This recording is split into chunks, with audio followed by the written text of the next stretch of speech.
আজকে আমরা সিআর পার্কে এসলাম। তা আজকে এসেছি বাংলা ক্যানভাস এই রেস্টুরেন্টটায়, সিআর পার্কের ওই পাশটায়, এইটার থেকে বেরিয়ে জাস্ট পাশে আমি বাঙালি, যেটায় আগের মাসে এসে আমরা খেয়েছিলাম, আর তার পাশেই ছিল এটা। তো আজকে ও আমি বাঙালিতেই যাচ্ছিল, আমি বললাম চলো এই বাংলা ক্যানভাসে এসে একটু দেখি এই রেস্টুরেন্টটা কেমন।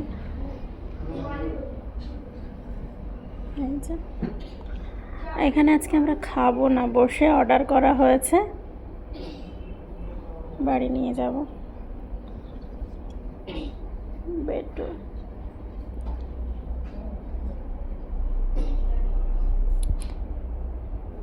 রেস্টুরেন্টটা খুব সুন্দর সাজানো গোছানো, ভালো লাগছে।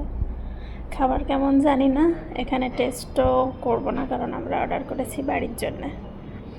আমার শরীরটা ঠিক নেই, তো সৌম্য একা বসে খাবে না, তাই বলছে বাড়ি গিয়েই খাবো, তুমি যদি এখানে নাই খাও। হ্যাঁ, কি লাগবে? কোন বইটা? ও পাণ্ডব গোয়েন্দা। হেভি লাগে গল্পগুলো।